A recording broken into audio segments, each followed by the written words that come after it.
Hello everyone, so for this video I'll show you 5 different tips for this week.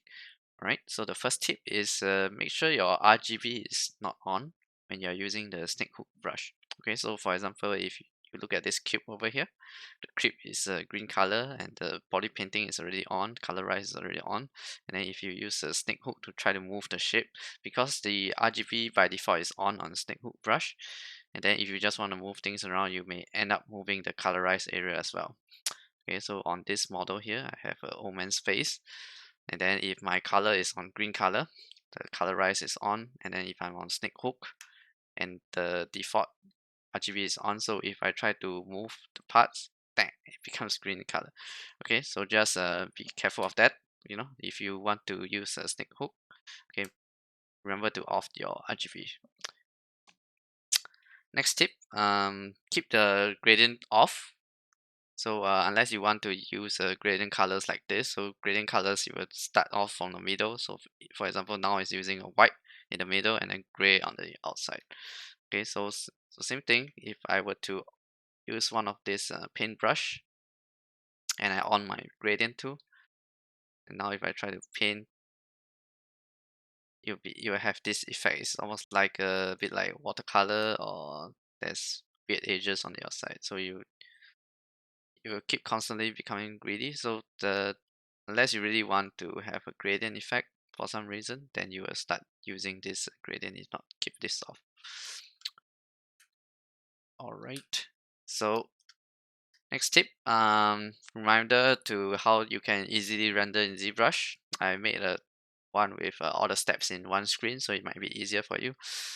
So step 1 is to change the document size. Go into edit mode, press Ctrl N to clear the canvas. Step 2, zoom out of the document. Make sure you can see the edges of the canvas, and you know how to position the render, the edges of the render, know how to position them by zooming out of the canvas. Step 3, oops, press escape twice, I closed the file. Let me open it up again. Step 3, press render tab, and then you click on best, and you will have the best preview over here, and then you click document export. Then you'll be able to export the JPEG or the Photoshop file out. Next tip, Clipcurve. This one is a advanced tip for Clipcurve. It's very useful. So normally you do a Clipcurve, you hold down Ctrl Shift and you press number 9 on our hotkeys. Then if you were to use Clipcurve plus a single alternate click, you can make a curve.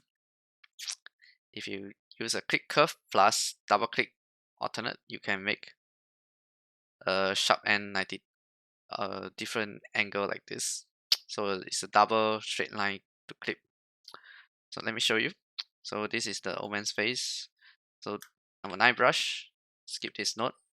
By right, we will just chop like this, right? So if we want to chop, and then we press alternate once, then becomes a curve here. So we can chop like this, because now there's a curve. Okay, so by pressing alternate once, we can chop a different kind of curve. Okay, my file is a bit laggy because I'm on 3 million polygons. Okay, so let me do another example. Control Shift and then press alternate twice. Then I can have another angle like this. So maybe I want to position this angle like this. Okay, so you can tell it's very useful. Gives you more control. It's like an advanced tip for us. Okay, the final tip. These are the best alphas I want to introduce to you for human skin, and then including the number 7, number 8 brush, number 58 brush. You can make a lot of small pore skin holes. Okay, but I'm also going to give you these 6 alphas as well as these 5 alphas for skin spores and for skin. Okay, it's made by the same artist. You can download it from the Zbrush website, but it will take some time, so I prepare it for you on Google Drive, so it's easier. So I highly recommend using number 4, number 5 on the pores, and skin number 2 and number 3. So it's pretty handy. So how do you get these files? Is included in the link in the description, and then you should get a folder with all these PSD files.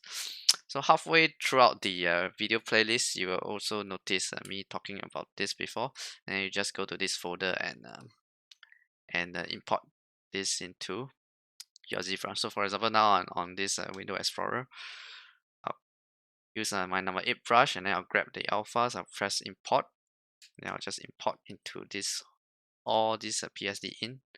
Then you get all these PSD pores as well as all the skin. Okay, so you should be able to get that. The the other video, it might look a bit different because one of my video I was using JPEG, but I have since upgraded it, so the PSD file is better. Okay, so just pay attention to that. So I think that's all for the tips I have this week, and then I'll see you on the next video. Bye bye.